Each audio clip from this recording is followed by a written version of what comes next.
Hello students, आज हम calculate करेंगे नॉर्मेलिटी को। तो नॉर्मेलिटी जो होगा क्या होगा, normality is equal to number of equivalent of solute divided by क्या होगा, volume of solution in litre. Volume of solution किस में लेना आपको, लीटर में। ठीक है, यहाँ पर लीटर में। तो नंबर ऑफ इक्विवेलेंट को आप एन ई क्यू के थ्रू रिप्रेजेंट करेंगे और volume of solution of litre को वी एल के थ्रू डिनोट करेंगे। अब नंबर ऑफ इक्विवेलेंट किस तरीके से कैलकुलेट किए जाएंगे, तो number of equivalent is equal to weight divided by क्या होगा, इक्विवेलेंट मास। इक्विवेलेंट मास, ठीक है। तो क्या लिख रहे हैं हम, डब्ल्यू बाई ई क्यू मास। इस तरीके से लिख सकते हैं इसको। तो वेट डिवाइडेड बाय क्या होगा, इक्विवेलेंट मास। अब इक्विवेलेंट मास किस तरीके से कैलकुलेट करेंगे, तो देखो equivalent mass is equal to, यहां पर आपको क्या रखना है, ऊपर देखो यहां पर weight divided by equivalent mass, तो यहां पर रखना है मोलर मास।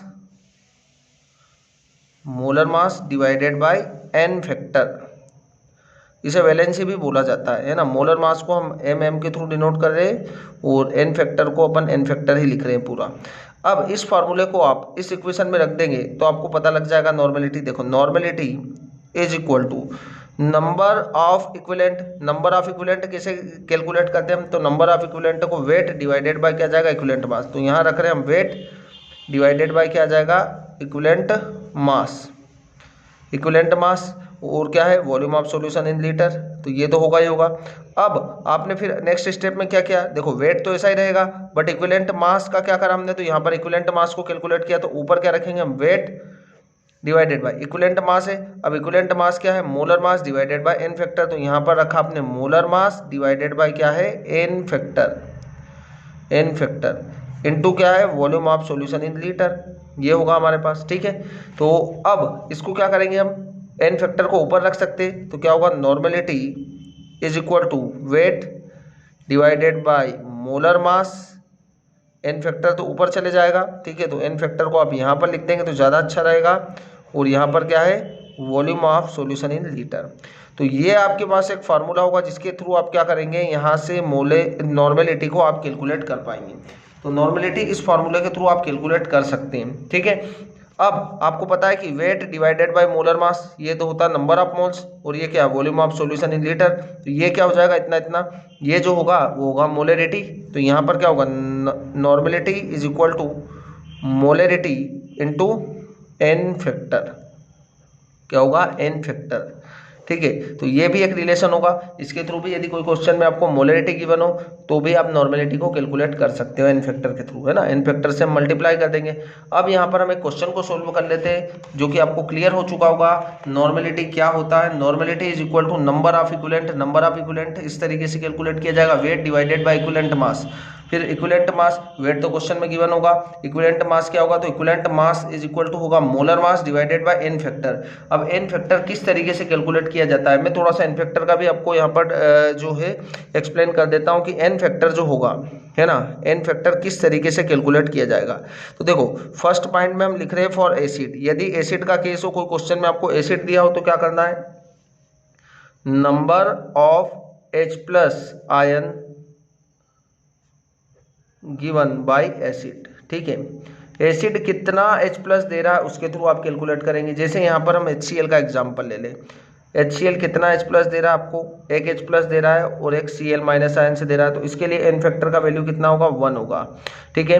ऐसे यदि हम H2SO4 की बात कर लें तो क्या होगा, देखो H2SO4 में क्या होगा, H2SO4 में H कितने डोनेट कर रहा है उस पर डिपेंड करेगा। यदि 2 H प्लस डोनेट कर रहा है तो यहाँ पर N प्लस का N का वैल्यू कितना होगा, 2 होगा। और यदि एक H प्लस कर रहा है तो इनका वैल्यू 1 होगा, है ना। ऐसे हम बेस की बात करें, फॉर बेस, बेस क्या होगा, number of OH minus ions, कितने आयंस को प्रोड्यूस कर रहा है, ठीक है।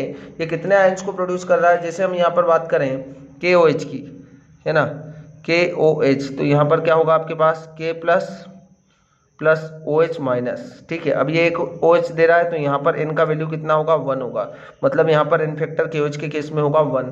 ऐसे ही हम CaOH का होल ट्वाइस, इसकी बात करें कैल्शियम हाइड्रोक्साइड की, तो यहाँ पर Ca+2 प्लस 2OH माइनस, ठीक है। तो ये 2 OH आयंस को प्रोड्यूस कर रहा है, तो n फैक्टर का वैल्यू होगा 2। इस तरीके से ना। और तीसरी बात हम कर लेते हैं सॉल्ट के केस में। तो आपको सॉल्ट के केस में याद रखना आइदर चार्ज कभी भी याद रखें, n फैक्टर ना तो पॉजिटिव होगा ना ही नेगेटिव होगा, ये सिर्फ एक नंबर होगा। जैसे हम बात करें यहाँ पर NaCl की, NaCl तो क्या होगा Na प्लस और Cl माइनस। तो यहाँ पर क्या ले लेंगे आप, एक पॉजिटिव ले लो या नेगेटिव ले लो, एक कोई भी ले ले हम।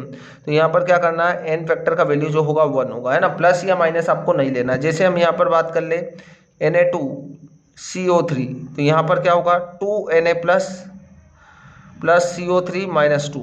आप ये चार्ज ले लो या फिर ये ले लो। Na पर कितना चार्ज है, प्लस, कितने Na 2, तो यहाँ पर n फैक्टर का वैल्यू कितना होगा 2 होगा। तो ये होगा एसिड बेस और सॉल्ट के लिए n फैक्टर का कैलकुलेशन किस तरीके से किया जाता है। अब हम देख लेते हैं इस पर बेस्ड एक क्वेश्चन को देख लेते हैं जिससे हमको ज़्यादा क्लियर होगा। तो ये रहा हमारे पास क्वेश्चंस। अब क्वेश्चन में क्या है, find the normality of H2SO4 having 49 gram of H2SO4 present in 500 ml of solution. Normality का फार्मूला हमने क्या लिखा, देखो normality is equal to weight, नीचे था हमारे पास क्या, molar mass into n factor था, डिवाइड में वो n फैक्टर को हमने ऊपर लिखा था, तो यहाँ पर होगा n फैक्टर, ठीक है। और यहाँ पर होगा volume of solution in litre, ठीक है। Normality is equal to weight, question में आपको कितना गिवन है 49, तो आपको ऊपर रखना है 49 डिवाइडेड बाय मोलर मास कितना है, तो H2SO4 की बात हम कर रहे हैं, तो H2SO4 का मोलर मास कैसे कैलकुलेट किया जाएगा, H2SO4 हाइड्रोजन कितने हमारे पास 2, एक हाइड्रोजन का होता है 1, 2 हाइड्रोजन से आप मल्टीप्लाई कर देंगे, प्लस सल्फर का होगा 32, ऑक्सीजन का होगा 16, कितने ऑक्सीजन है 4, तो 4 से मल्टीप्लाई कर देंगे, टोटल आपके पास आ जाएगा 98। तो यहाँ पर मोलर मास की जगह आप रखेंगे 98 डिवाइडेड बाय n फैक्टर कहाँ चले गया ऊपर। अब n फैक्टर कैसे कैलकुलेट करेंगे, तो अभी हमने देखा H2SO4 कितने H प्लस आयन से देगा, स्ट्रॉन्ग एसिड होता है तो ये 2 H प्लस आयन्स प्रोड्यूस करेगा और SO4 माइनस 2, तो यहाँ पर कितने H प्लस दे रहा है 2, तो n फैक्टर का वैल्यू होगा 2, तो यहाँ पर हम रख देंगे 2 into volume of solution in litre, किसमें दे रहा हमें, यहाँ पर तो 500 ml में गिवन है, तो यहाँ पर आपको 500 डिवाइडेड बाय क्या कर देंगे 1000, क्या कर देंगे 1000। तो नॉर्मेलिटी इज इक्वल टू, अब आपको यहाँ पर दिख रहा होगा देखो 49 और 98 कितना हो जाएगा 1/2, ठीक है। और यहाँ पर होगा ऊपर 2 और यहाँ पर होगा 1/2, है ना। 1 कितना हो जाएगा 2, ये हो जाएगा हमारे पास 1/2, 2 ऊपर चले जाएगा तो कितना हो जाएगा 2 इंटू 2 इंटू यहाँ पर नीचे 1 हो जाएगा। तो इस तरीके से आप कैलकुलेट कर देंगे, 2 2 जा 4 1 जा 4 और नीचे कितना है 2, तो यहाँ पर नॉर्मेलिटी कितना आ जाएगी हमारे पास 4/2 इज इक्वल टू कितना आ जाएगा 2। तो ये आ गई हमारे पास क्या नॉर्मेलिटी। तो इस तरीके से आपको क्या करना है कैलकुलेट करना है, ठीक है। तो नॉर्मेलिटी इजीली आप कैलकुलेट कर सकते हैं, किसी भी क्वेश्चन हो कैसा भी क्वेश्चन हो इजीली इस फॉर्मूले के थ्रू सॉल्व हो जाएगा। Thank you.